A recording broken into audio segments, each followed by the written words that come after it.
So primarily today we'll start with section 432 and 433. Before I begin with this, I want to tell you that these sections first of all do not govern the power under Article 72 and Article 161.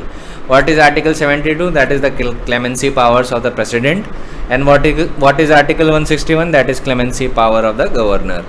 Now what I want to emphasize here for you is that the words pardon, commutation, reprieve, respite, remission, suspension are all different things. They are not the same things. Primarily, this topic that I am covering today is to be dealt with when I am explaining the Constitution, because it will be difficult to understand in isolation unless you have read the Constitution of India, because only then you can know the true scope of Article 70 of Section 432 and Section 433. But nonetheless, since we have sufficient time, I will also deal with a little bit of Article 72, just enough that it gives you a working knowledge over that. Primarily will be confined to Section 432, 433 and the power of judicial review that is contained there. And because Section 432, 433 also comes mixed with the issues of Article 72 and Article 161, because you will always find judgments having all of these issues clubbed into one. Rarely do we encounter a situation where you find 432 is separately there and there is no mention of Article 72 or 161 in the judgment. So this is why I decided that this topic is properly dealt with under the Constitution. But nonetheless, I'll just explain it to you a little bit, so that you get a hint what you'll get to understand under the Constitution also. Keep in mind, I'll keep it brief. I will not be elaborating upon the true scope of pardoning power, on the reprieve, respite, remissions, etc. I will just be confined to Article 32, Article 432, Article 433, and the issues whether they are judicial reviewable or not, on what if they are on what grounds. Is the pardoning power and pardon and Article 161's decision, that is the mercy and clemency jurisdiction of the governor, is it reviewable by the courts of law? If yes, on what grounds? These things I'll consider, because these issues are intermixed with 432 and 433. I cannot separate them, because if I try to do that, you will have half knowledge, and I don't want this half knowledge being crystallized inside your head. I want it to be holistic. So that is why I'm just making sure that you keep your minds open about this, that 432's link lies with your Article 72 and Article 161. Just keep your mind open regarding that. I'll just give you a working definition of pardon, commutation, reprieve, respite and remissions, so that you are just able to understand what these terms are about. Of course, I will not give you a legal definition here at this stage, because again it will lead to a constitutional law discussion. Then we'll digress from the topic and nothing good will come out of it. So first I'll explain you the pardon. What is the effect of pardon? What pardon does, it completely absolves the offender from all sentences and punishment and the disqualification, be it civil or criminal, and places him in the position as if he never committed the offence. Do not confuse it with remission or commutation. Pardoning power's effect is different. When a president or governor grants pardon, it will wipe out the conviction record. There will be no civil fallout. Of course, while exercising this power, the governor or the president does not sit in appeal over the judgment of the court. The power is exercised by the executive, but the power is judicial in nature.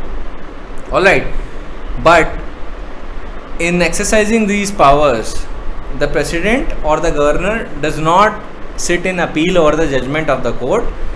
He can consider, and due to that, the president and the governor can consider those grounds which the judges cannot consider on the matters of evidence, because judge's jurisdiction is bound by these facts that he has to be confined to the matters of evidence act. when the judge convicts a person, he has to see whether it falls within the four corners of Evidence Act or not. He will not consider the humanitarian considerations to whether to convict or not. Let us suppose a person steals a bread. It is theft. So if the judge has to exercise his mercy jurisdiction for that person, he cannot. Judge does not have a mercy jurisdiction. Judge will have to convict him. He has no option. Law affords the judge no option but to convict such person. But the president can consider these grounds, that the poor man only stole bread because he wanted to feed himself or feed his kids or feed his wife. He was not a man who actually wanted to indulge in theft or in a criminal offense.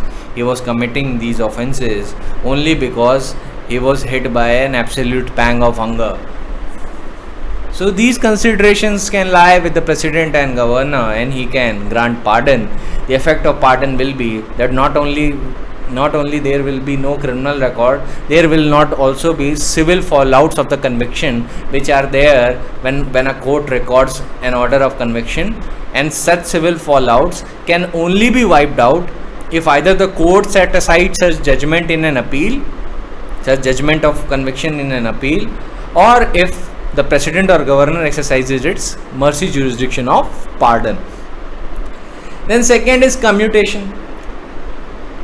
Commutation is actually replacing one punishment with a less severe punishment. Imagine a person has been sentenced to rigorous imprisonment for 7 years. Under commutation, what the appropriate governor or president can do is that he reduces it to simple imprisonment, or can even make, let us suppose death imprisonment has been granted, he can even make it life imprisonment. Then I come upon reprieve. See, these terms are different. Effect of all of these things are different. Commutation will not wipe out the effect of your conviction. It will not do so. Alright. Only the pardon is capable of doing that, not the commutation. Then reprieve. What is reprieve? Imagine a situation where a convict has applied to President of India for exercising his mercy jurisdiction, and he is about to be executed because he has been sentenced to death by a court of law, and he is about to be executed after 2 days. Then in those situations, President of India can actually grant him reprieve. It is a temporary suspension of, in this case, in this illustration, a death sentence, and the President of India can say that till the time I am deciding your mercy petition, till the time you will not be executed. That will be called a reprieve. What is respite? Now imagine a respite that it is reducing or awarding a lesser punishment on the ground of that there is a special and exceptional circumstances that are now present in that convict's case, and due to that the punishment is to be reduced or lessened. So that is respite. So respite is awarding a lesser punishment on some special grounds. It could be any. Let us suppose a woman who has been sentenced to death is pregnant. Then in those situations, it can the president or the governor can reduce it to life imprisonment or 10 years or even 5 years or 2 years. Alright. Or he can even change your rigorous imprisonment to simple imprisonment. So the effect and the scope and the guidelines for exercising the respite jurisdiction entirely depends on existence of some special ground. This is just one illustration. Of course, you might say that under section 416 is also there is such a provision. Yes, earlier that used to be the grounds for respite jurisdiction. Legislature in its wisdom has thought that the respite jurisdiction should be incorporated within the statutory provision under 416, and if a woman has been found to be pregnant, then in those situations the death sentence shall be commuted to life imprisonment. But what about the other sentences? If let us suppose a woman is pregnant, she has been sentenced to 7 years of rigorous labor. In the respite jurisdiction, the president or the governor concerned can still reduce it. still grant a lesser punishment on this special ground. Of course, facts and circumstances may vary, and different types of special grounds can be considered. So there is not dearth of special grounds, but special grounds has to be there. The presence of special grounds is most essential. All right. Then comes remission. What is remission?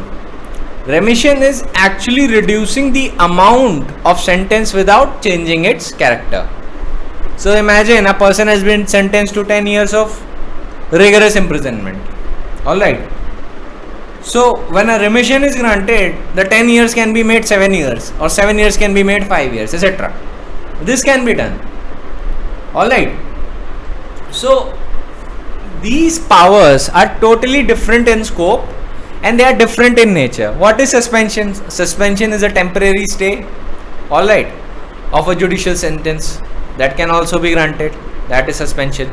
So understand that I am explaining you in a very layman's manner, so that even an ordinary man can grasp these definitions. This is only there to provide you a working knowledge of 432 and 433.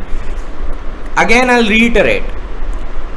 Section 7, Article 72 and Article 161 of the Constitution of India is not at all regulated by Section 432 and 433. Next, I'll answer a question. Is an order under 432 and 433 or exercise of clemency jurisdiction under Article 72 and Article 161 judicially reviewable? The answer is yes, but on limited ground. Alright, these are the only issues that need to be handled, and I have answered you yes and no. It means you understand the effect in the first 12 minutes of the lecture. The answer is yes as far as judicial review is concerned, and now I have also explained you what these terminologies means in simple words. When I'll come to the Constitution, I will be dealing with their entire scope. What is there? How many types of jurisdiction are there? On what grounds will they be exercised? And the executive power and the extension of those powers and their relation to 7th schedule of the Constitution of India. I'll be talking about all that. So why do I say that 432 and 433 does not regulate Article 72 and Article 161? It is simple because a statutory provision can never act in derogation of a constitutional law, because the moment you know that a statutory provision is derogating or scuttling a constitutional provision the way it is not intended, you know it runs the risk of being declared void. So that is why first rule of statutory construction is that the statutory rules do not control the Constitution. Alright, the Constitution controls the statute, not the other way around. So I think I'm done with this. So one more thing, I'll just summarize the entire position for you, that 432 and 433 shall only be confined to questions of suspension, remission and commutation. Alright, that is the only scope of 432, 433 and 433A, nothing extra. Article 72 and 161 are far wider in scope. Again, another issue arises. You might ask me that when we talk about the president or governor, is these decisions that are taken by them for the exercise of clemency jurisdiction, are they to be exercised by the president in its personal capacity, or he has to act in aid and advice of the Council of Ministers? Then the answer is that he has to act on the aid and advice of the Council of Ministers. The clemency powers also will be exercised in the same manner. The president or governor cannot by himself exercise these powers. So practically, when you submit a mercy petition, you submit to the Home Ministry. So when the mercy petition is prepared, it is actually submitted to the Home Ministry, and it is the Home Ministry which decides what to do and what not to do, and whatever its decision is, it conveys it to the President of India, and the President follows accordingly. Alright, so remember this, the President does not personally exercises these powers. This issue that the person will not exercise these powers directly, or any power in the Constitution directly, without any aid and advice of the Council of Ministers, was decided long ago in Shamsher Singh versus State of Punjab. It was the question of this position of law was reiterated in Indira Nehru Gandhi versus Raj Narayan. So these case laws relate primarily to the constitutional law topic. So you need to wait till we start the Constitution. I don't think it will be fruitful for us to discuss it during the course of this lecture. So now we can just start with 432. Before even beginning with 432, I'll just tell you that there are 5 considerations that are with the government, that are with the appropriate government to act under 432 CRPC. First, it can suspend the execution of sentence, or it can remit the whole or part of the punishment. C, impose suitable conditions, that is the third ground. And next is that it can cancel the suspension or remission if the conditions of the suspension or remission are not fulfilled by the prisoner. And last is that the appropriate government may frame general rules or special orders and frame a policy and directions regarding that how the sentences shall be suspended, and on which conditions it should be suspended or remitted, and how petitions are to be brought before it. These are the 5 considerations that are contained under 432. Of course, the petition one is not contained, but that is has been judicially read by the courts, that the power extends to doing that act also, that state government can decide on its own rules that how will it exercise section 432 and 433, and if at all it has framed rules, it will be bound by it. So I'll start with the reading of 432. When any person has been sentenced to punishment of an offence, the appropriate government, mark the words appropriate government, do not ever forget this term, appropriate government, because in the prelims it will come like this: a person has been murdered and remission jurisdiction is being exercised against the person who has been convicted for commission of a murder. So in that situation, which of the government can exercise the power to suspend or remit sentence? State government, central government, C both A and B, D appropriate government. The correct answer will be appropriate government. Do not say both A and B. Your answer will be wrong. 432 uses the term appropriate government. The moment you see that the question is not clarifying that under which law the executive power extended of the particular state, or whether the executive power was extending in relation to such law under which a person has been convicted, then in those situations you will not cast a judgment or presume it to be a state government or central government. You'd rather choose appropriate government, because the question is of 432. If the question is of article 72 and article 161, then of course you are free to take a different take. But as far as 432 is concerned, the moment you see that the question is asking about power to suspend and remit sentence under CRPC, you will answer it with appropriate government, unless the context of the question speaks otherwise. Alright. So the appropriate government may, at any time, without conditions or any conditions. So it may impose conditions or it may not impose conditions, and it can do so at any time, suspend the execution of sentence or remit the whole or any part of the punishment to which he has been sentenced. So I told you what is the definition of remission, so we need not go into that again, but I'll just reiterate. It is reduction of the amount of sentence without changing its character.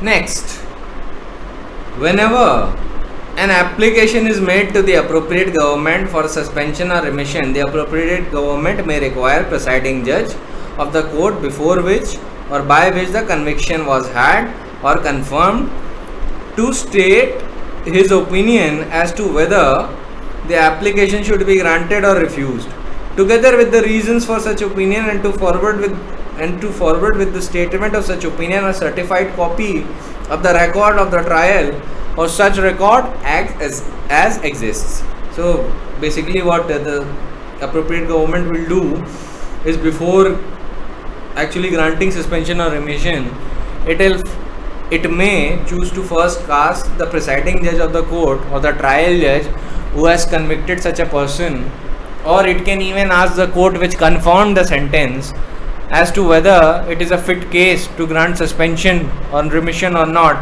and also pray to the court that it may grant him certified copies of the records of the case under which he was convicted,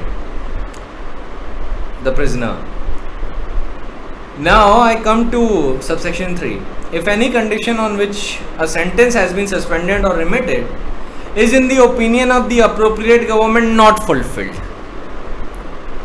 the appropriate government may cancel the suspension or remission. You read that under subsection 1 the government may prescribe conditions, and so if the conditions are violated, then government may cancel suspension or remission, and if suspension or remission has been cancelled, such person who has been released can be arrested by a police officer without warrant and remanded to undergo the unexpired portion of the sentence.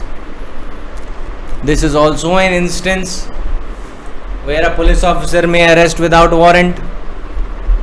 There are a few instances in CRPC where police officer may arrest a person without warrant.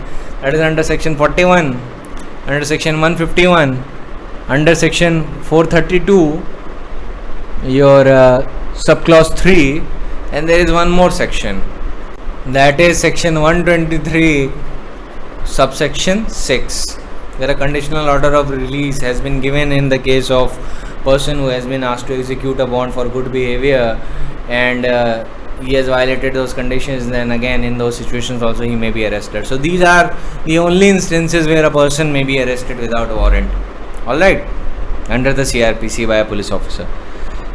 Now I read the next part of the section of 432 subsection 5.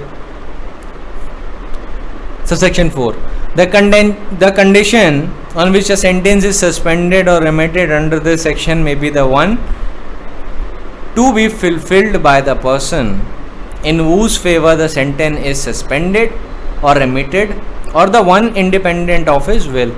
So it could be the situation where the state government, rather than putting the condition of to be followed for the purpose of suspension and remission upon the person who is seeking his release, it can also impose the condition on someone else. Alright, so the imposition of these conditions can be imposed on some other person, some third person, who of course will be related to this prisoner in one way or the other, who volunteers, or let us suppose he is a family member or relative who, let us suppose, agrees to the central government that he will fulfill all the conditions that there is to it, and he will make sure that these conditions are not violated. So if those conditions are violated, government may cancel suspension or remission as the case may be. Subsection 5 is that the appropriate government may by general rules or special order give directions as to suspension or sentences and the conditions on which the petition should be presented and dealt with, provided that in the case of any sentence other than the sentence of fine passed on any male person above the age of 18 years, this is strictly confined to males, not females. So provided that in case of any sentence other than the sentence of fine passed on a male person above the age of 18 years, no such petition by the person sentenced or by any other person on his behalf shall be entertained unless the person sentenced is in jail. And where petition is made by the person sentenced, it will be presented through officer in charge of jail, or where such petition is made by another person, then it contains a declaration that the person sentenced is in jail. So basically what is saying that if you are over the age of 18 years and you are a male person, you are damned. You have to be in jail to apply for these provisions. Alright, you cannot be outside and apply for this. It is only when you are in jail that you can apply for this provision. So if the petition is made by the person sentenced and if he is in jail, which he has to be to apply for this section, so it will be presented through officer in charge of jail. And if it is being applied by someone on your behalf, or some advocate or some other person, then it will contain a declaration that such person is in jail. So the requirement of declaration is there when some other person is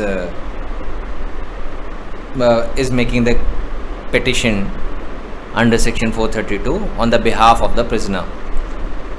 Now I come to subsection 6. The provision of the above subsections shall also apply to any order passed by criminal code under any section of this code or any law which restricts the liberty of any person or imposes liability upon him or his property. So basically what it's saying, that not only the matters of IPC, but it will also apply to any order passed by a criminal code. So special courts are also included within its ambit. Let us suppose a person is prosecuted under your special court constituted under PMLA Act, alright, Prevention of Money Laundering Act, or Prevention of Corruption Act. Special courts are also constituted under that. So if those are criminal courts, which they are, then in those situations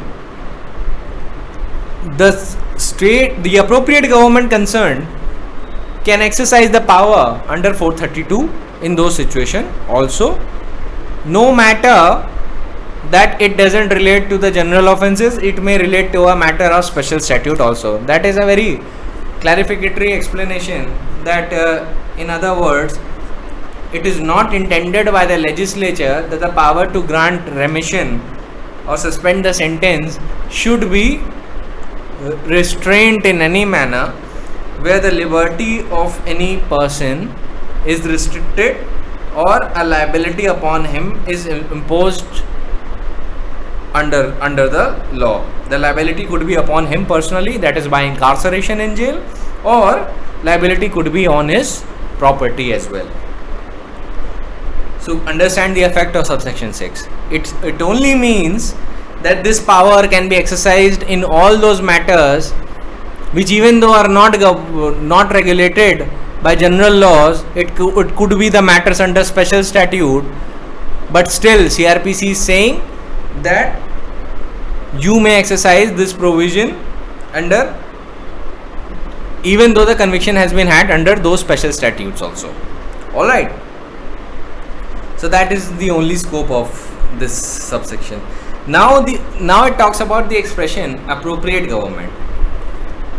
So where a sentence is for an offence against an order referred to in subsection 6 is passed under any law relating to the matter to which executive power of the union extends, the central government, B, in other cases, the state government. Alright.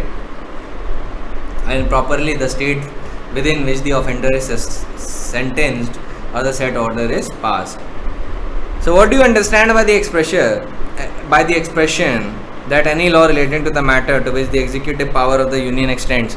Basically it means if the parliament is only the authority which is capable of legislating on those matters, or to put it more precisely, the matter falls within the union list under the 7th schedule, then in those cases the appropriate government would be central government only. But in all the other cases where the matter does not fall within the exclusive domain of the center, then it would be the state government where the offender is sentenced or the said order is passed. Alright, this is the definition of appropriate government. Now, the primary reason that I never wanted to take this topic is because it is relating to the constitution a lot. It is much better if some person tries to understand it in the context of the constitution, because again, see, it's making a reference to its legislative power and the power of the executive to the matters where the union power extends. So these powers are basically contained under the constitution. Alright, they are not contained or granted by any statutory provision. These powers primarily belong to the constitutional law spectrum. So if you ask me under which article does it say that how will you determine the extent of the executive power of the union, then I'll just tell you that it is Article 73, and primarily it will deal with those matters where the matters fall within the legislative domain of the parliament, that is 7th schedule, union list or list 1, and also exercise such rights, treaty or an agreement with the foreign nation, that is also under the matters to which power of the union extends. Alright. So I will not indulge much into constitutions because I will run the risk of confusing you guys and changing the course of the conversation and the lecture. So coming back to the topic, I'll just read your section 433. It talks about power to commute. So whenever I ask you where the power to remit or suspend is contained, you will say section 432. When I ask you under CRPC where the power to commute is contained, then you will say section 433. Never confuse between these sections. Alright. Merely because they are clubbed together under Article 72 and 161 doesn't mean they will be clubbed together in the statute as well. So power to commute sentences. The appropriate government may, without consent of the person commuted. So it for the purpose of commutation, the consent of the person is irrelevant. So he need not even apply for it. If you let us suppose he doesn't consent to commutation and he has never applied for commutation, even then the appropriate government may commute his sentence. This is not a situation under 432. Under 432, a person almost always applies for it. Alright. And by the way of application, it means that he consents to the grant of remission and suspension also. Otherwise, why would he apply for it? Then 433 says, A sentence of death for any other punishment provided by IPC. A sentence for imprisonment of life for the imprisonment of a term not exceeding 14 years or fine. C. A sentence of rigorous imprisonment for simple imprisonment or any term for which that person might have been sentenced.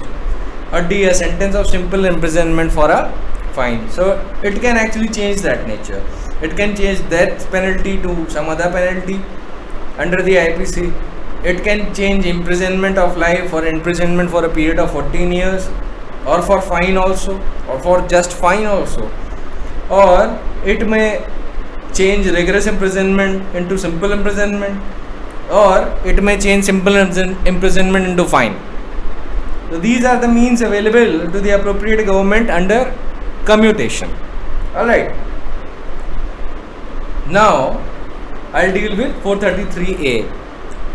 I would just want to get these sections read with so that I can just jump over the judicial review part.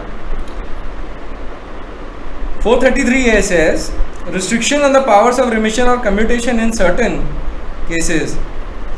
This section basically says that where a sentence of imprisonment for life is imposed upon a convict and the offence for which he was convicted is one which was punishable with death, or one of the punishment for those offenses was death, then in those cases, or in the cases where it's been sentenced to imprisonment for life, then such person shall not be released unless he has served at least 14 years. Alright.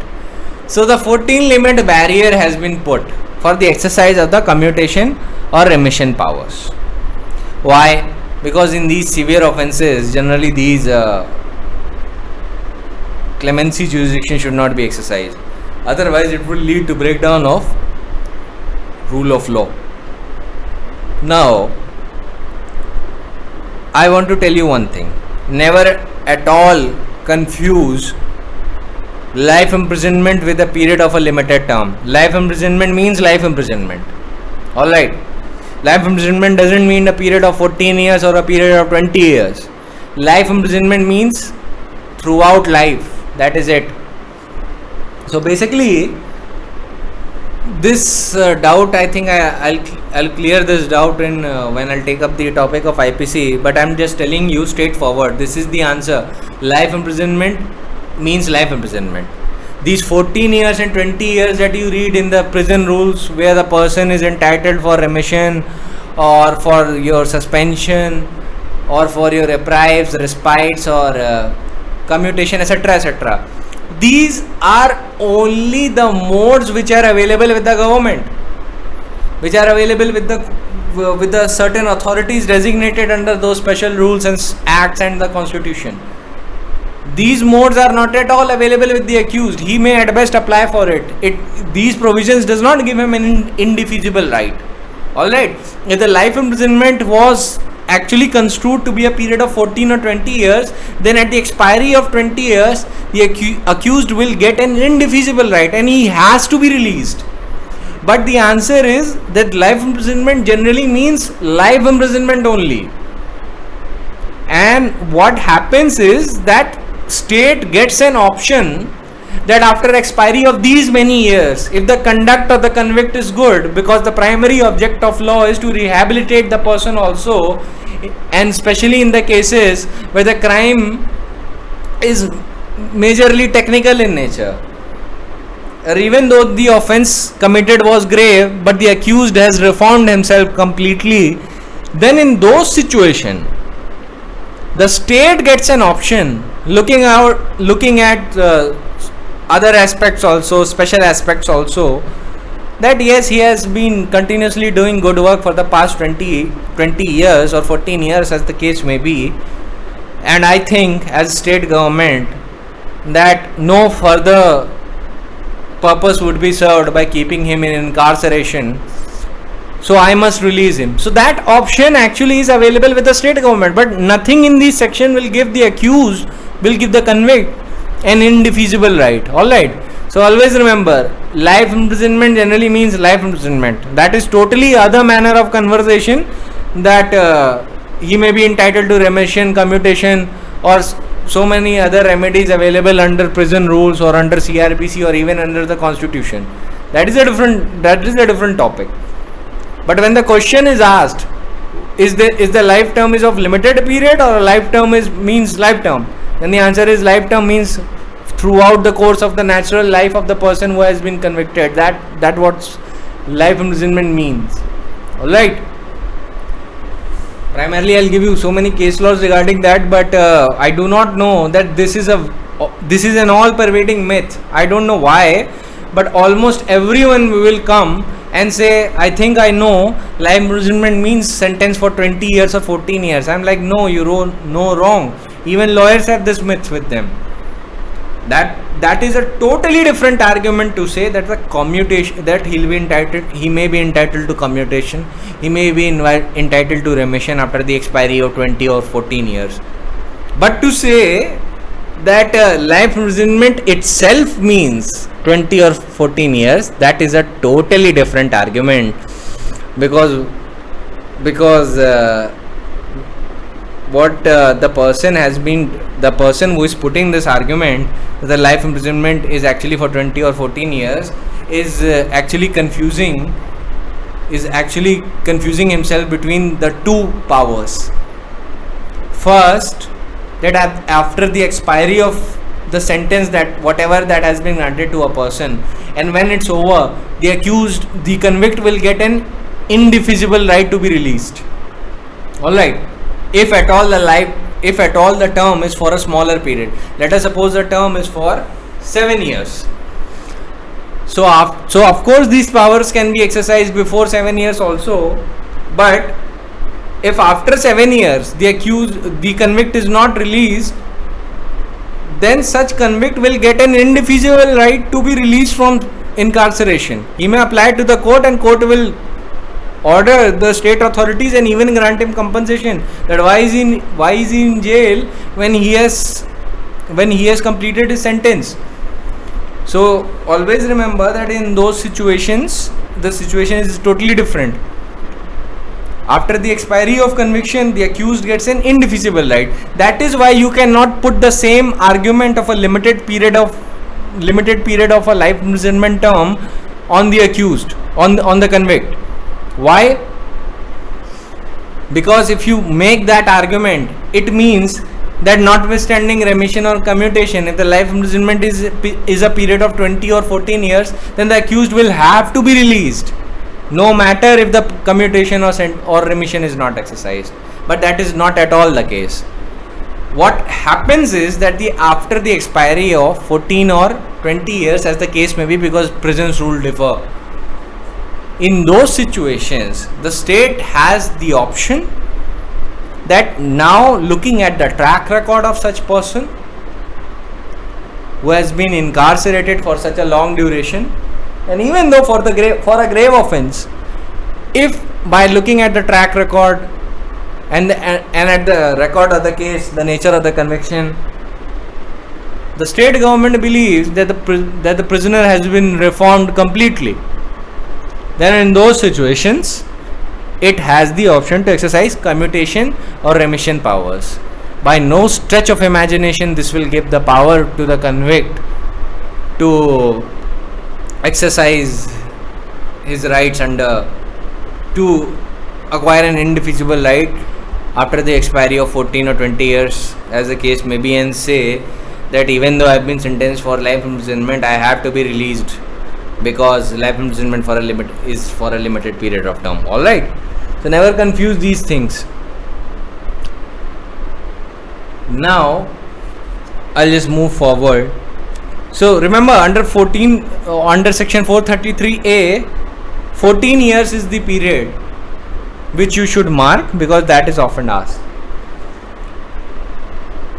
And concurrent power of central government in the case of death sentences. The power conferred by section 432 and 433 of the central government in the case of death sentences may also be exercised by central government. Alright, understandable. Then comes 435. State government to act in consultation with central government in certain cases. So what are those cases? When the case has been investigated by CBI, when offence is such that it involves misappropriation or destruction or damage to the property which belongs to the union, or which was committed by a person in service of the central, or which was committed while such person was in the service of central government while acting or purporting to act and discharge of his official duty. So in those cases the state government can only exercise his powers of remission or commutation only after consultation with central government. Alright, so I think that is primarily it. So basically subsection 2 of 435 is also one more thing, and it just tells you a very minor matter, that the order will not have effect if the consultation is not made with the central government and the central government has not concurred to grant of to the grant of remission, commutation or sentence. Alright, that is the effect of this thing. So I'll just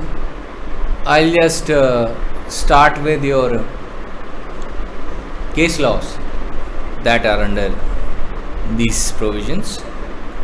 See, in KM Nanavati versus State of Bombay, decided on 5 September 1960, or it's another citation is that it was reported in 1961 AIR, page number 112. So in this case, what happened is that an issue came before Supreme Court, and the issue was that if, let us suppose, the Supreme Court is seized of a matter and the governor under Article 161 of the Constitution exercises his power to suspend the sentence, then can it be said that this power is independent of the power of the Supreme Court to suspend the sentence or not? In other words, will the power clash, or are they meant to be exercised in their independent spheres or not? Or can the governor exercise the power to suspend a sentence? See, mark my words, suspend. I'm just talking about suspension, not pardon, because Supreme Court can suspend the sentence, but the pardoning power is not there with him. That power is with your president and governor. Of course, do not confuse this with the pardoning power under 306 and 307. That is a totally different thing. The CRPC's pardoning powers, which has been granted to the judicial magistrate and the session judge, is a different thing, and pardoning power under the Constitution is a different thing. It will wipe out the effect of the conviction. If a person has been pardoned under CRPC by a judicial magistrate, it will have an effect of discharge. Alright. While if your president or the governor pardons a person, it will just wipe. Even if the conviction is recorded, the effect of the conviction will be wiped out, and it will be entirely a clean slate. But of course, the judicial record will still remain. The president is not deciding upon the innocence or the guilt of the person. He is only deciding as to whether he should exercise in the given set of facts his clemency powers or not. Alright, he will not give the judgment on innocent or guilt, because the president does not sit in appeal over the judgment of the court. Alright, those two powers are totally different. So coming back to the question, when the Supreme Court is seized of the matter, can governor exercise the power to suspend the sentence? Because this power is again available to the Supreme Court also. Supreme Court frames its rules under Article 145 of the Constitution of India, and under that article, whatever the Supreme Court has framed as rules will have the effect of law. That would be the law. So if that is the law, and then again there is a constitutional law regarding your clemency jurisdiction of the governor, and both can exercise the power to suspend the sentences. So there can be a situation where the Supreme Court has seized of the matter, and the powers of suspending a sentence by the governor is clashing with the powers of suspending of a sentence by the Supreme Court. So in order to avoid this situation, Supreme Court said that even though governor can grant full pardon at any time, even during the pendency of the case, even in the Supreme Court, but governor has no power to grant suspension of sentence for the period during which a matter is sub judice before the Supreme Court. The governor's order to suspend the sentence could only operate till the matter became sub judice in the Supreme Court. The moment Supreme Court is seized of a matter, the governor's order of suspending of a sentence would not be in effect, and proper recourse would be to apply under the Supreme Court rules of Order 21 Rule 5 to apply for suspension of sentence. Alright. Why have Supreme Court made such a construction? Because it has decided on the principle of harmonious construction to avoid a possible conflict between the powers of the Supreme Court under Article 160, the powers of the governor under Article 161 of the Constitution, and the powers of the Supreme Court.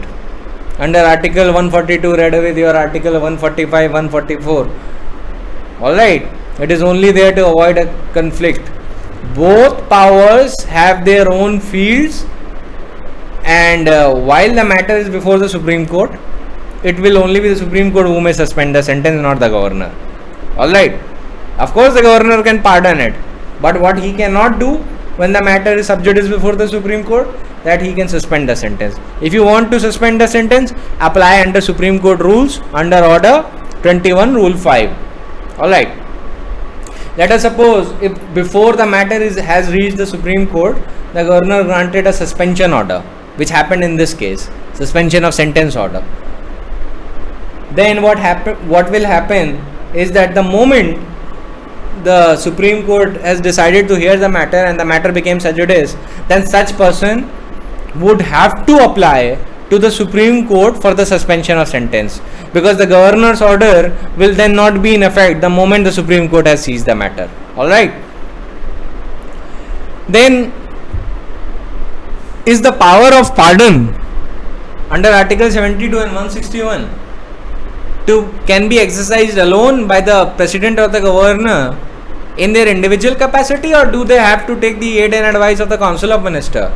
Then the answer to that question is very simple, because it was decided far back in Shamsher Singh versus State of Punjab, and after 42nd Amendment of the Constitution, it has even clarified the position. And 42nd Amendment just stops the speculation, and it has obligated compliance.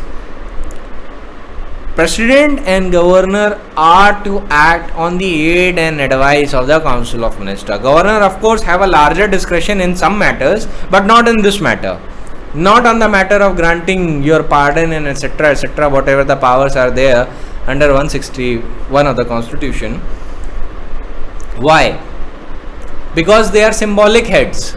They are only ceremonial heads. The real executive is your central and state government. They will be the one to exercise that power.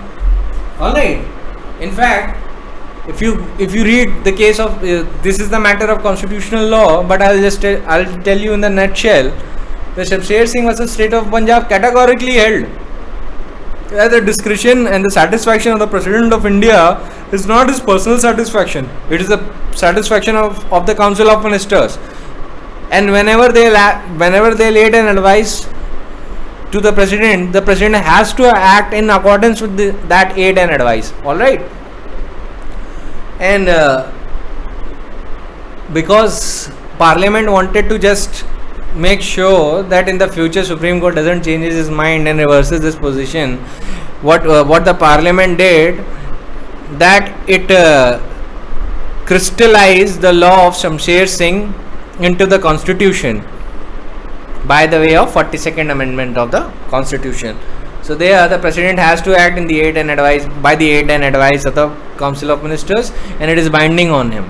So the President cannot act on his independent capacity to act on his mercy jurisdiction, and in the same way the Governor also cannot act on his personal capacity for the purpose of granting or exercising his mercy jurisdiction. Alright.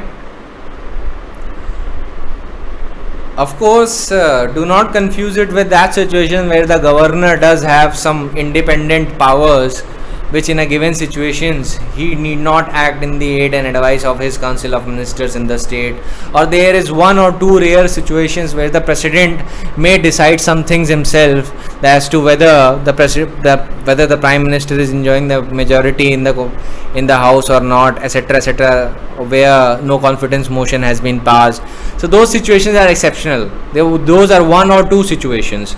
Governor, of course, have a larger area of discretion because he will report to the central government. But President, he has only one or two situations available, and that practically never happens, rarely happens.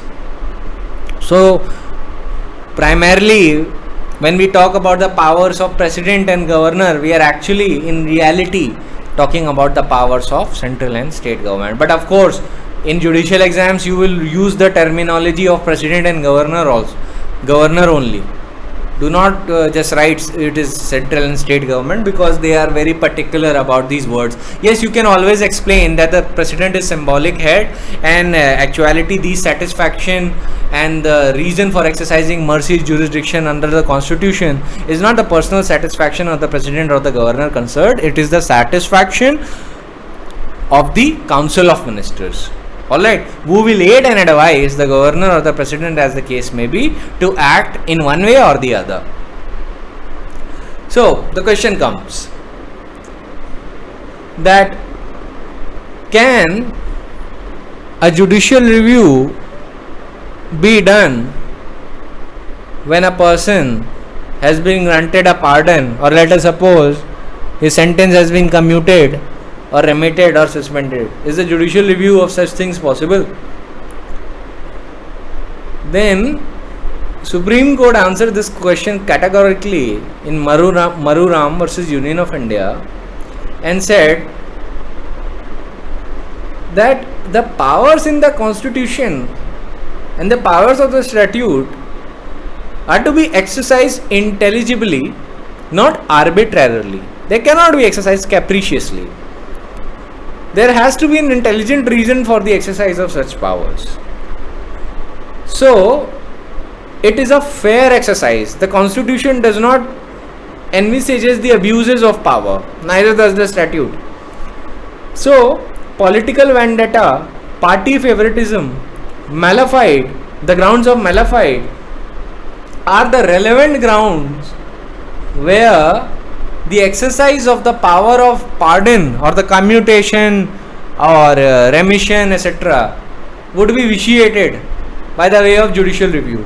Alright. Even though the existence of such power of exercise of clemency jurisdiction will be beyond challenge. That yes, these powers are there, they are necessary for the exercise of a functional democracy, and there may be cases where on the given set of facts the state government may need to exercise, the state or central government may need to exercise this mercy jurisdiction. But if at all such exercise is riddled with malafide factors, is riddled with political vendetta or party favoritism, then in those situations these would be vitiated by the virtue of judicial review, and such orders shall be rendered void.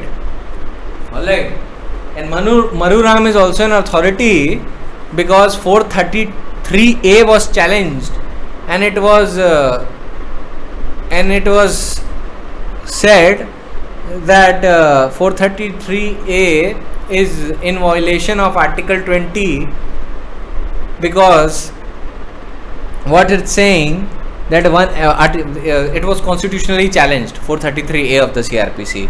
The Supreme Court primarily said that Article 433A is constitutionally valid, and it does not prohibit parole or furlough or other releases which can be done within the 14-year span. Alright, so keep one thing in mind. These words, parole, furlough, bail, pardon, remission, commutation, reprieve, respite, suspension, these are all different things, different scope. It may have the same effect, may. I am emphasizing the word may here. It may have the same effect, which in turn is the release of a prisoner. But the parameters, the grounds, the scope, the elements, the constituents of the exercise of these powers are totally different. These are not synonymous terms. These may of course overlap. So another factor that was held in Maruram versus Union of India was that section 432 and 433 are not manifestations of Article 72 and 161 of the Constitution of India, but they are separate, although similar in nature in some respects, because even though pardoning is not there, but remission or commutation is there, right? So the Supreme Court said that they are not manifestations, they are not meant to regulate Article 72 or 161, but of course they are similar, but they are regulated by each other. They are 432 and 433 are regulated by 433A of the CRPC. Alright. and by its other provisions under 435 and 434. But by no stretch of imaginations these provisions regulate Article 72 or 161. Then Supreme Court also said that 433A is a very holistic provision and it is very necessary that a person who has been convicted of a grave offence which involves death or imprisonment for life, he should not ordinarily be let loose at large unless a specific period of time is prescribed, which in this case is 14 years, because it would lead to breakdown of rule of law. So another point that was held in Manuram, see, these points I have actually taken out after reading the entire. What I do is basically for providing you notes is that I read out the essence of the judgment by after referring to the entire judgment. So when I am done with that, I just shorten it up, that what is the crux of it, what is the matter of it, what is the spirit of the judgment, and that is how I give it to you. The third point is that although the remission rules or short sentencing provisions by its own force, Supreme Court actually used the word proprio vigor. It means by its own force. So learn some Latin also. It enhances your legal skills and your ability to enthrall others. So although the remission rules or short sentencing provisions, proprio vigore, by that I mean by itself or by its own power, may not apply against 433A, but in some circumstances they may override section 433A if the central government or state government guides itself by the self-same rules or exercises its constitutional power of clemency jurisdiction. Alright. So the CRPC's provision are confined to the CRPC's code. If let us suppose the government has a policy that after 20 years a person shall be released on furlough, or after 13 years or 10 years a person shall be released on furlough, section 433A will not prohibit it. Alright. Or for the question of grant of parole, section 433A will not at all prohibit it. So another point that was held under section under Maruram versus Union of India was that President or Governor do not exercise these powers under Article 72 and 161 in their personal capacity. Alright. So if the President or the Governor has to exercise the power under Article 72 and 161, they have to take the aid and advice of Council of Ministers, and it will bind the head of the state. So I will tell you a case of Swaran Singh versus state of UP. In this case, what happened? It was in a case of an MLA of the state assembly. He had been convicted of an offence of murder, and within a period of less than 2 years, he succeeded in coming out of prison, as the governor of Uttar Pradesh granted remission of the remaining long period of his life sentence. The son of the deceased person moved to Allahabad High Court, challenging the aforesaid action of the governor, and the same having been dismissed by the Allahabad High Court, the matter came before the Supreme Court by the way of grant of special leave to appeal under Article 136. Supreme Court came to the conclusion that governor was not told of certain vital facts concerning the prisoners, such as his involvement in 5 other criminal cases of serious offences, the rejection of his earlier clemency petition, and the report of the jail authority as to his conduct inside the jail was far from satisfactory. That was also not placed before the governor, and out of 2 years and 5 months, the period that he was supposed to remain in jail, he was in fact on parole during the substantial part thereof. The Supreme Court held in this case that when the governor was not posted with the material facts, the governor was apparently deprived of his opportunity to exercise the powers in a fair and just manner, and the order infringes on the arbitrariness or capriciousness. The court therefore quashed the order of the governor with the direction to reconsider the petition of the prisoner in the light of the materials. Alright, the Supreme Court quashed the order of governor in this case. Recently, Allahabad High Court quashed the order of the governor of state of UP on the ground that the governor has not applied his mind. The order for granting his clemency jurisdiction was suffering from the case of non-application of mind, and it was based on irrelevant grounds. So Allahabad High Court also recently quashed the order of your governor of the state. So these things happened often. Epuru Sudhakar versus State of Andhra Pradesh is also an authority, but I'll come to that. So the nature of the power of 432, what is it? See, for exercising the power of remission of a life convict, CRPC places not only a procedural check but also a substantive check. The substantive check is there under 433A, which provides the minimum of 14 years period. Of course, the requirement of minimum 14 years of incarceration can be relaxed when a person is exercising, when the state concerned or the appropriate government is exercising the power under Article 72 or 161. But as far as CRPC is concerned, that period of 14 years is absolute. You are acting under 432, 433, 433A, 434 and 435 have to be kept into account.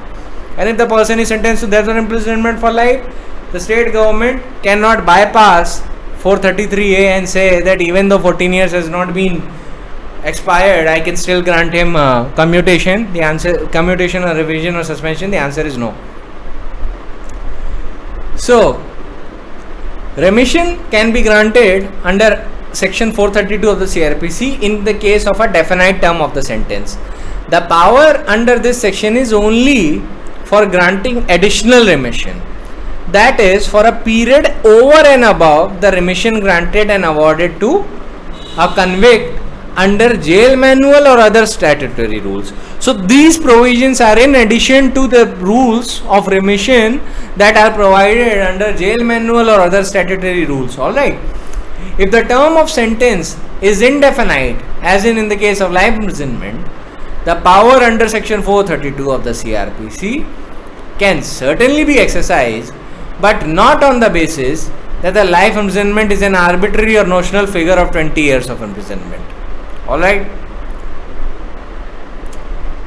So before actually exercising the power of remission under 432 of the CRPC, the appropriate government must obtain the opinion of the presiding judge who convicted or confirmed the sentence on the prisoner, and only then the remission could be given, and it could be given only on the case to case basis, not in a wholesale manner.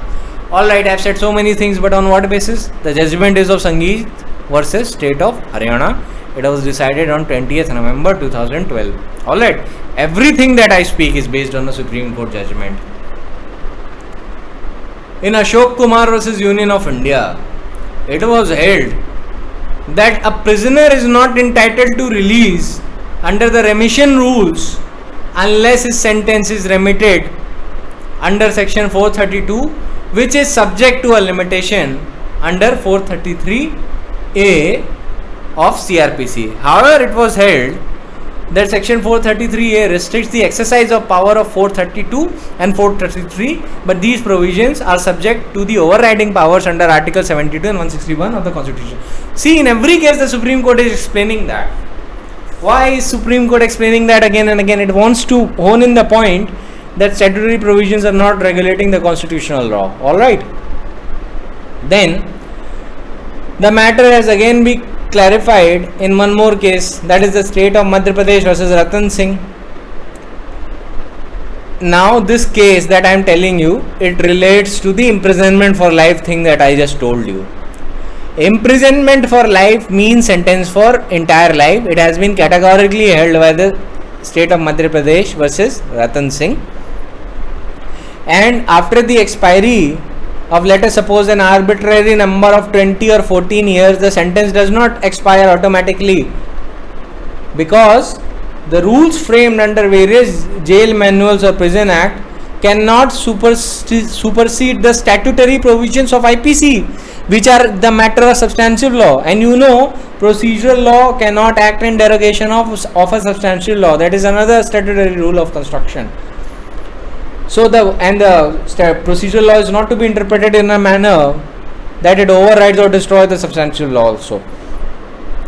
The appropriate government has undoubted discretion to act to remit or refuse the sentence, and where it refuses to remit the sentence, the writ cannot be issued against the state government to release the prisoner. That is why the Supreme Court said that a prisoner does not get this indefeasible right after the expiry of 14 or 20 years, as the case may be, whatever has been given in a jail manual or prison manual. It is only this that he can apply for these provisions, and the state government gets an option.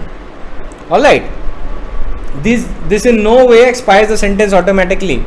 Alright, because to put such a construction would be to override the substantial law of the IPC, and the life imprisonment has always been meant to for the period of throughout the natural course of a person's life. Alright, so that is the construction of a life imprisonment that has been put by the court, that the life imprisonment means expiry of your natural life.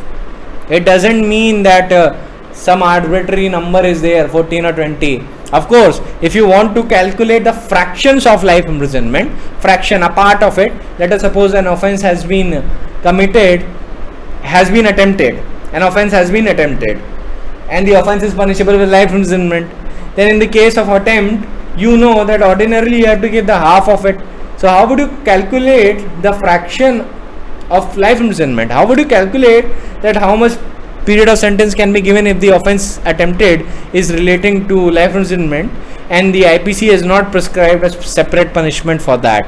Then in those cases, you can assume that your life imprisonment is for a period of 20 years. That is the fraction of life imprisonment, not the life imprisonment itself. Alright, those are two very, very different things. Life imprisonment itself is for throughout the period of your natural life. Fraction of life imprisonment by itself means its part, so that can be calculated to be 20 years. So that is why the arbitrary number, if it has been given anywhere, it doesn't mean that the life imprisonment is for that period only. Life imprisonment means throughout the life of an ordinary prisoner who has been convicted. So unless that person dies in jail, his life imprisonment will not be over. It is totally another thing to say that after the expiry of 14 or 20 years, he is entitled to apply for statutory remedies of pardon, commutation, remission, etc. Whatever rules have been framed under the jail manual or furlough, depends. So I'll give you a case where state of West Bengal has framed some prison rules. It has also framed its own guidelines. Yet, even without consideration of these guidelines, which the state of West Bengal framed by itself, it ignored it and granted, and it did not consider the guidelines that it itself framed, and rejected the application for the grant of premature release of an offender. So in this case, Supreme Court said, this is a case of Lakshman Naskar versus State of West Bengal. It was reported in the year of 2000, Supreme Court Criminal Cases, page number 1431. Supreme Court said that State of West Bengal framed its own prison rules and frames its own guideline, and 5 of these guidelines were whether the offence of which an individual has been convicted affects the society at large. Second, whether there is any change of the future recurrence, whether there is any chance of future recurrence for committing the crime by such prisoner. Third, whether the convict has lost potential for committing the crime. Fourth, whether there is a fruitful purpose to be served in confining the convict Fifth, what is the socio-economic condition of the convict's family? And what happened was that the state government did not follow its own rules, so Supreme Court directed the authorities to reconsider the request for the release of all the convicts who have approached the court and have completed 20 years in prison. So because they were their own rules, so the court mandated that if the rules have been framed, you have to act accordingly. You cannot bypass them. Another authority on the matters of commutation of sentence is Muhammad Ishaq versus S. Kazam Pasha. In this case, this guy was an escaped was a proclaimed offender. Court held that the order of commutation of sentence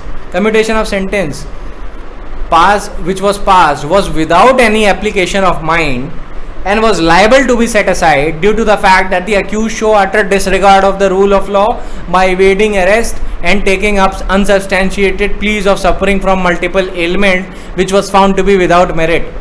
So if you consider irrelevant material or exercise it in a malified manner, if you exercise this power in a malified manner, or if the order for the grant of commutation or release or suspension suffers from non-application of mind, then the constitutional courts, your High Court or the Supreme Court, will quash the order of the government concerned and order that this person is to be taken to the prison immediately. Next in line of authorities is Ipuru Sudhakar versus Government of Andhra Pradesh. Here the Supreme Court held that the governor cannot exercise the power to grant pardon arbitrarily, and it quashed the pardon of governor and upholded the death sentence granted by the Andhra Pradesh High Court. And court said it is fairly well settled that the exercise or the non-exercise of the power of the non-exercise of the pardoning power by the president or the governor, as the case may be, is not immune from judicial review. Limited judicial review is always available in these cases. So, since the order also involves the question of administrative law, it also goes into the question of the judicial review of the administrative law.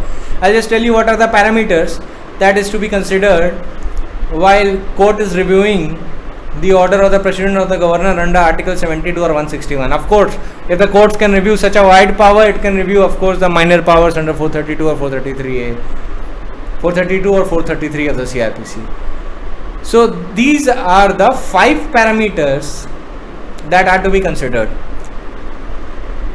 That the order has been passed without the application of mind, that the order is malified. This is the second part. Third point is that the order has been passed on extraneous or wholly irrelevant considerations. Then fourth point is that the relevant materials have been kept out of the consideration of the president or the governor. It means the order has not been passed on relevant materials. The last point is that the order suffers from arbitrariness or capriciousness. Alright. Supreme Court also in this case clarified that the grant of pardon is in no sense overturning of a judgment of conviction, but rather is an executive action that mitigates or sets aside the punishment for a crime. It eliminates the effect of conviction without addressing the defendant's guilt or innocence. Alright, it does not give a president or judge or the governor does not give a judgment whether the accused whether the defendant was guilty or not. It just wipes out the effect of conviction.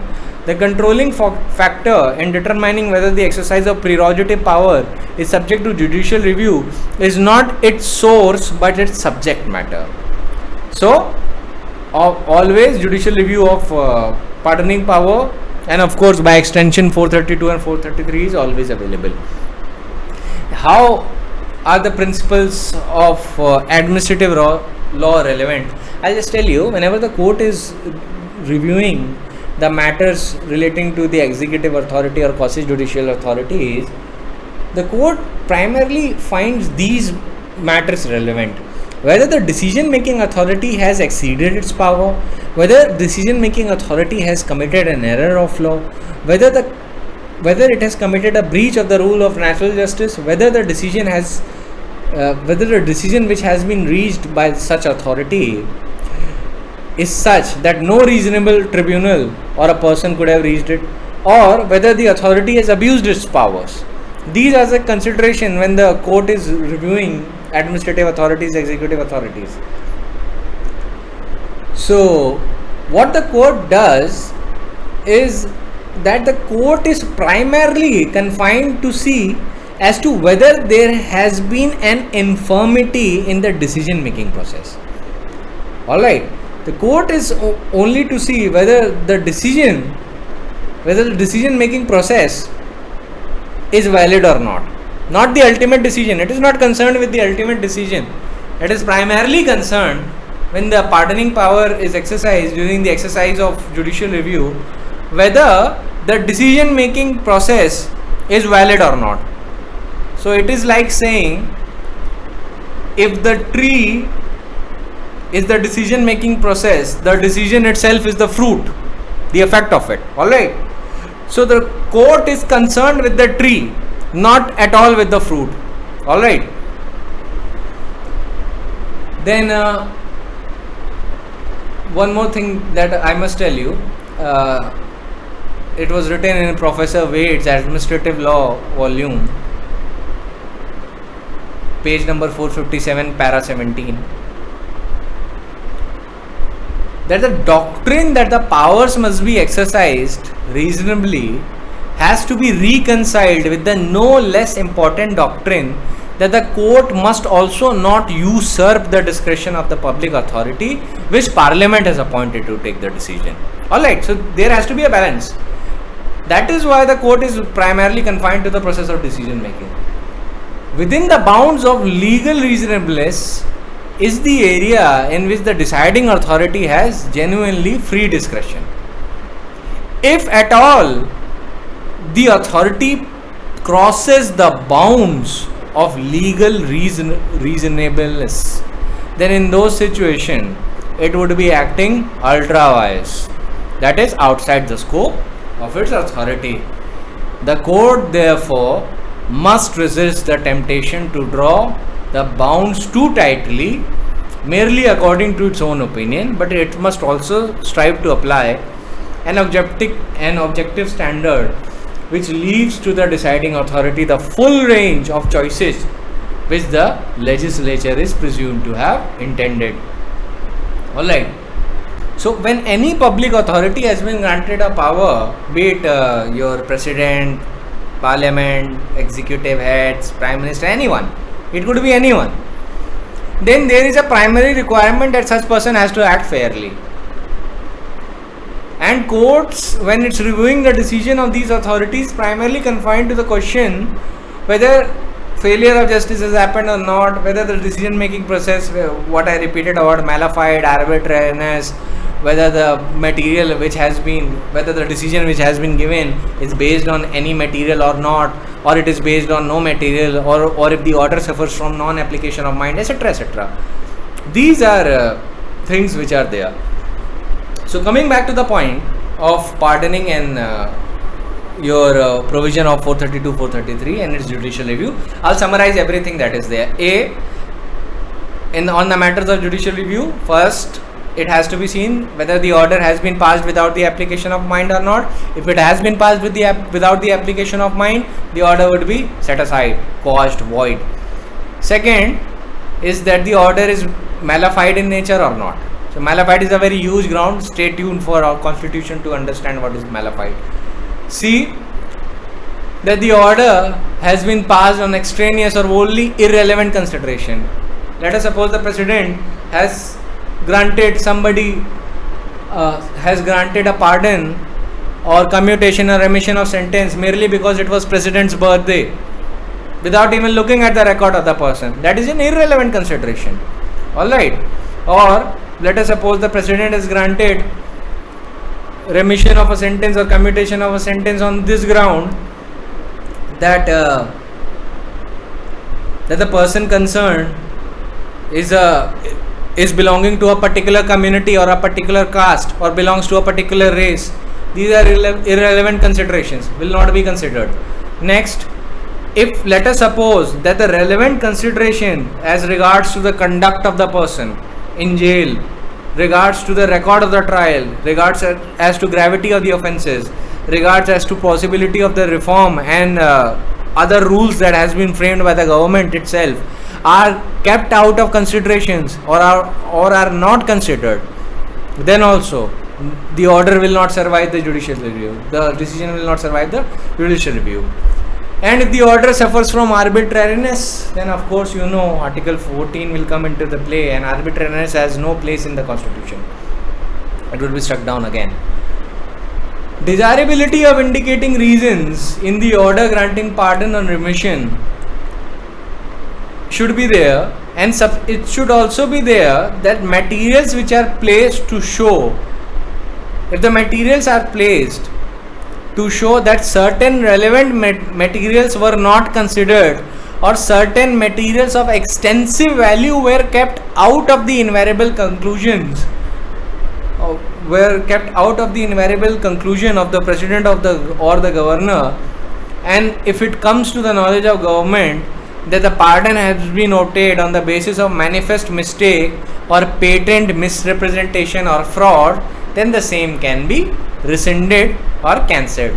Let us suppose those materials were not at all considered which were relevant, or half of those materials were considered but the rest were not considered. In those cases, if it is found that the grant of pardon has been obtained by the manifest mistake or patent misrepresentation or fraud, then in those situations it can be cancelled. So this was your entire law that was dealing with the pardoning provision and the judicial review and the remission and commutation. Alright, basically I covered your constitutional topic and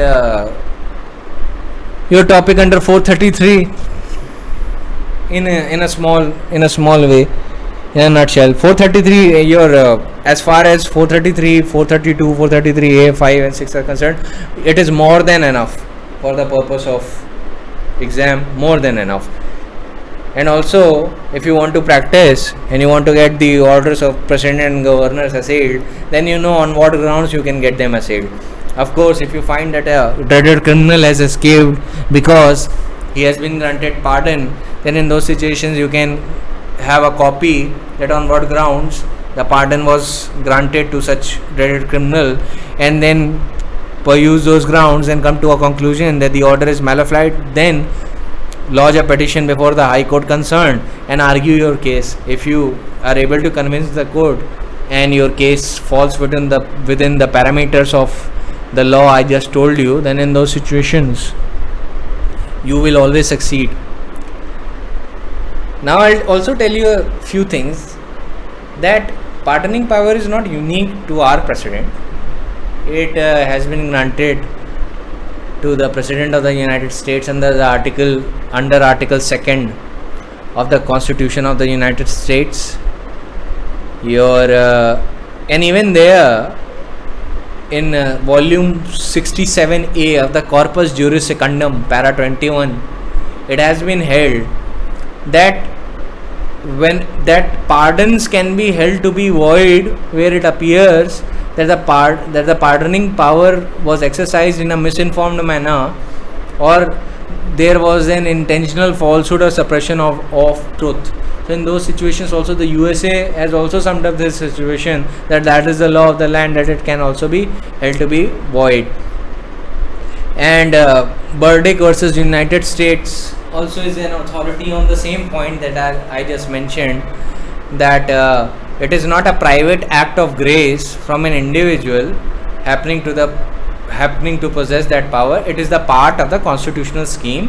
When granted, it is the determination of the ultimate authority that the public welfare would be better served by the inflicting lex than what judgment has been fixed. So the United States Supreme Court in the case of Burdick versus United States has put a rider, and it has said that public welfare should be a primary consideration. So you should also think on these lines as well. And then again I'll talk about the Constitution of Greece. In the Constitution of Greece, the pardoning power is again given to the President of the Republic under Article 47. Alright, he can pardon, commute, remit punishment. Then in United Kingdom, it is known as Royal Prerogative of Mercy. It was traditionally the absolute power of the monarchs to grant a pardon to an individual of a crime, whether or not she has been convicted, and thereby commute any penalty, the power was then delegated to both judiciary and sovereign ministers. Since the creation of the legal rights of appeal, the royal prerogative of the mercy is no longer exercised by the person of sovereign or by judiciary, but only by the government. So first it was with the crown, that was with the king, or whoever the sovereign was, king or queen. Then it was later bifurcated between the ministers and the judiciary, because the House of Commons and the House of Lords used to reside within the one place. But now the position is that the royal prerogative of the mercy is exercised only by the Home Department of the government of the United Kingdom. Alright. In the Irish Constitution, Article 13, Clause 6 provides for this right of pardon, and again it has been granted to the President. Historically, I would like to tell you that in ancient periods, pardon was procured on the basis of agreements and contracts. The convicts used to make an agreement with the government and say that I will indulge into a particular task if you grant me pardon, parole, or commutation. So they became the vessel for the government for that period of time. So it used to be held in ancient times. Now you cannot just get it on the basis of agreement, but of course conditions, the requirement of conditions of pardon, remission and commutations have been evolved from this historical origin, that originally pardon was granted on the basis of contracts. Alright. So that is why you now see that the conditions can be imposed, and whatever may be those conditions, whatever the government may think fit to impose, those conditions are to be executed and followed and abided by. So reprieve, actually, I'll tell you something about reprieve. Reprieve is I have told you it's a simple definition. So in the history of reprieve, it has been derived from French word. It has actually been derived from French word. And you know one thing, usually in French, nothing is pronounced the way it is written. Alright. So if you look at the spelling, it would actually, you might think that how you pronounce in English, it will be répandre, but actually in French it would be reprendre. Alright, so that is totally a different thing. French is pronounced totally different in the way it has been written. I don't know why that is, but it is the way it is. So reprieve is literally meant to take back. It has been derived from French word reprendre. And it is, and the spelling of the French word is reprendre. Okay, reprendre. This is how it is pronounced. So reprieve is withdrawing of a sentence of an interval for an interval of time whereby the execution is suspended. It is merely the postponement of the execution of sentence for a definite time or to a day or for a certain interval. It does not and cannot defeat the ultimate execution of the judgment of the court, but merely delays it. So why I am talking about reprieve? Because in common law there are three types of reprieves. Ex mandato regis reprieve. What is ex mandato regis? A reprieve given at the mere pleasure of crown. The crown wants to grant, so it will grant. So that is the mere pleasure of the crown. Second is ex arbitrio judice. That is the power to grant which belongs to a common right of every tribunal which is invested with the authority to award execution. So it is the power to grant reprieve which is inherent with every tribunal which has the power to grant sentence and award execution of such sentence. And next is ex necessite legis. What does ex necessite legis means? It means what is required by law to be granted under certain circumstances, as when a woman in a certain case is convicted of a capital offence, alleges pregnancy of a quick child in delay of an execution, or when a prisoner has become insane between the time of sentence and the time fixed for execution. So this is because of the necessity of law, because the law requires. And what is the necessity? Necessity is garnered by these illustration, that let us suppose a woman is quick with a child, and those situations, or if a prisoner is insane, then in those situations also.